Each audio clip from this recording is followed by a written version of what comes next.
अगर आपके क्षेत्र से चुनाव में ऐसे उम्मीदवार खड़े हो जाते हैं जिनमें से आपको कोई भी पसंद नहीं है तो आप क्या करेंगे? आप वोट नहीं करेंगे। इसी समस्या को देखते हुए none of the above NOTA का बटन निकाला गया। क्या होता है नोटा, और अगर नोटा को सबसे ज्यादा वोट मिल जाते हैं तो क्या होगा, और क्या आपको नोटा पर वोट करना चाहिए? चलिए जानते हैं। भारत में इलेक्ट्रॉनिक वोटिंग मशीन यानी ईवीएम का पहली बार इस्तेमाल 1982 में केरल के नॉर्थ पारारू विधानसभा चुनाव में किया गया था, जबकि 2004 में लोकसभा चुनाव के बाद से भारत में हर एक लोकसभा और विधानसभा चुनाव में मतदान की प्रक्रिया पूरी तरह से इलेक्ट्रॉनिक वोटिंग मशीन यानी ईवीएम के द्वारा ही होती रही है। भारत निर्वाचन आयोग यानी इलेक्शन कमीशन ऑफ इंडिया ने दिसंबर 2013 के विधानसभा चुनाव में ईवीएम में नोटा का कंसेप्ट शुरू किया था। कई बार ऐसा देखा जाता है कि लोग लोकल प्रॉब्लम जैसे बिजली, पानी, सड़क या उम्मीदवारों के क्रिमिनल रिकॉर्ड के कारण किसी को भी अपना वोट नहीं देना चाहते हैं, तो वह अपना विरोध किस प्रकार से जाहिर करेंगे। इसलिए इलेक्शन कमीशन ऑफ इंडिया ने वोटिंग सिस्टम में एक ऐसा सिस्टम तैयार किया कि लोग सभी उम्मीदवारों को खारिज करने का अधिकार हासिल कर सके, और इसी समस्या के समाधान के लिए नोटा का ऑप्शन लागू किया गया।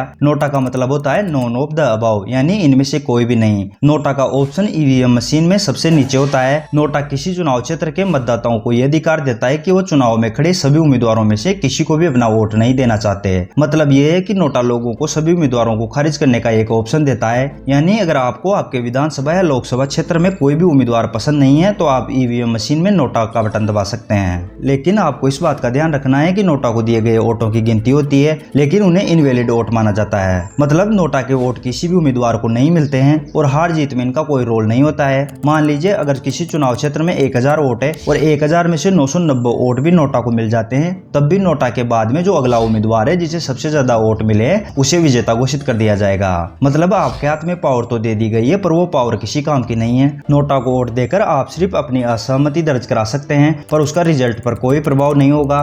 तो अगर आप भी इलेक्शन में वोट डालने जा रहे हैं तो आप किसी उम्मीदवार को ही वोट दीजिए, क्योंकि नोटा को वोट डालना एक तरह से आपके वोट को खराब करने जैसा ही है। तो मैं उम्मीद करता हूं कि आप समझ गए होंगे कि नोटा क्या होता है और इसका प्रभाव क्या होता है। अगर आपको वीडियो पसंद आया हो तो लाइक करिए, और अगर आपके मन में कोई सवाल है तो आप कमेंट करके पूछ सकते हैं।